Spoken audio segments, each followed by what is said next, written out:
21. novembar 1995. godine.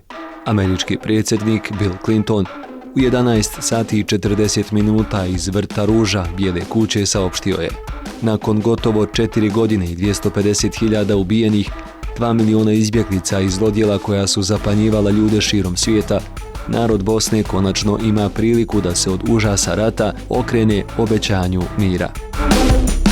Tog dana predsjednici Bosne i Hercegovine, Srbije i Hrvatske Alija Izetbegović, Slobodan Milošević i Franjo Tuđman pred visokim predstavnicima najvećih svjetskih sila usaglasili su gotovo sve odredbe novog dogovora koji će nešto kasnije 14. decembra u Parizu njihovim potpisima zvanično postati poznat kao Dejtonski mirovni sporazum.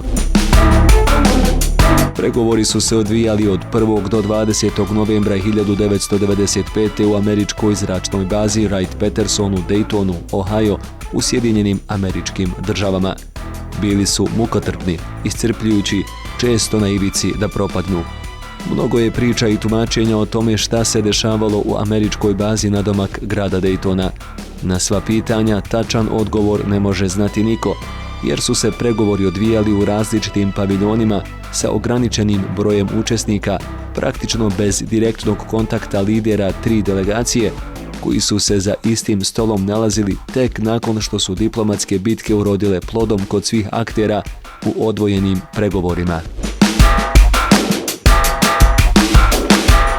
Jedan od učesnika pregovora bio je profesor Kasim Trnka, koji je u državnu delegaciju tadašnje Republike Bosne i Hercegovine, koju su predvodili predsjednik Alija Izetbegović i predsjednik vlade Haris Silajdžić, bio uključen kao ekspert za ustavno-pravna pitanja. Kako objašnjava, pregovori su bili jako komplikovani. Ujutro bi se ponudio dokument, pa bi bila ponuđena jedna varijanta, poslije podne neka druga, a u neka doba noći došlo bi se do treće. Bili smo na izmaku snaga. Raspravljalo se u Daytonu o mnogim pitanjima. Zapisnici svjedočanstva najbolji su pokazatelj borbe bosanske delegacije za svoju domovinu, za svaki pedalj Bosne i Hercegovine, na čelu sa predsjednikom Alijom Izetbegovićem. U ovom videu donosimo kratak pregled posljednjih 5 dana pregovora. 17. novembar. Sastanak sa Williamom Perryjem, ministrom odbrane SAD-a i Richardom Holbrookom. Perry tvrdi da je Amerika spremna angažovati snage, ali uz dogovor sa Rusijom. Milošević pristaje na koridor za Goražde širok približno 8 km. Rusi pristaju svoje snage u sastavu AIFOR-a staviti pod komandu Amerikanaca. Usvojen zahtjev bosanske delegacije da se snage AIFOR-a rasporede po cijeloj Bosni i Hercegovini. Izetbegović insistira da se srpske snage moraju povući ne samo iz Sarajeva, već i sa okolnih brda da bi se osigurala sigurnost građana. Nejasno da li će AIFOR reagovati u slučaju napada na civile. 18. novembar. Dolazi upozorenje da se sporazum treba postići do kraja tog dana. Holbrooke prezentuje sve moguće koristi za Bosnu i Hercegovinu koje će proisteći iz mirovnog sporazuma. Milošević traži koridor od 15 km kod Brčkog. Izetbegović insistira da se Brčko riješi u skladu sa planom kontakt grupe. Holbrooke odgovara da bosanska strana ne može dobiti Brčko i da nepopustljivost znači povratak na bojno polje. Tokom sastanka sa Davidom Liptonom iz Svjetske banke dogovoreno uspostavljanje jedinstvene finansijske ustanove i monete, sastanak i sa predstavnicima Evropske unije. Tokom sastanka sa Kristoferom Izetbegović traži izjavu o budućoj finansijskoj podršci i da se razjasni način glasanja izbjeglica i raseljenih lica i ističe da je nezadovoljan prijedlozima za Goražde. Dolazi do iznenadnog obrta. Milošević odlučuje predati Sarajevo.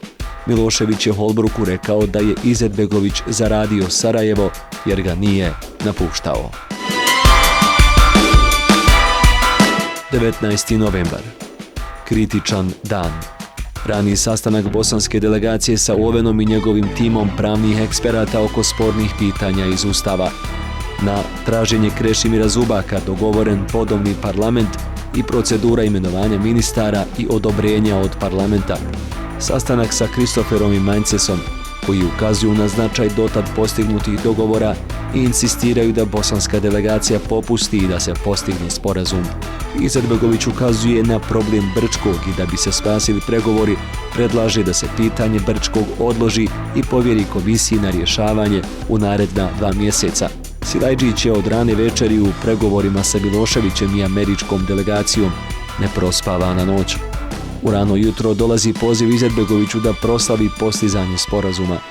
Kada je na karti vidio da je Brčko ostalo Srbima, rekao je da ne može prihvatiti sporazum i slavlje je prekinuto. 20. novembar. Posljednji dan pregovora. Čitav dan smjenjuju se sastanci, apeli, pozivi, pritisci, obećanja. Pred kraj dana ostalo je neriješeno Brčko i 1,5% teritorije koju bi, prema mapama i odnosima, trebalo vratiti Srbima.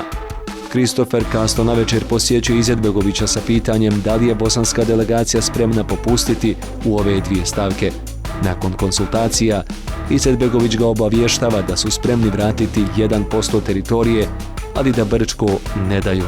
Dolazi John Kornblum sa pismom u kojem stoji da pored svih napora, pregovori o miru nisu uspjeli. Bosanska delegacija sprema se za povratak u Bosnu i Hercegovinu. U noći se dešava obrt. Milošević prihvata arbitražu za Brčko. 21. novembar. Nakon što je i Izetbegović potvrdio da i on prihvata arbitražu za Brčko, predsjednik Clinton u 11 sati i 40 minuta u dvorištu Bijele kuće pred mnogobrojnim novinarima objavljuje da je sporazum o miru postignut. Mojem narodu poručujem, ovo možda nije pravedan mir, ali je pravedniji od nastavka rata. U situaciji kakva jest, u svijetu kakav jest, bolji mir se nije mogao postići.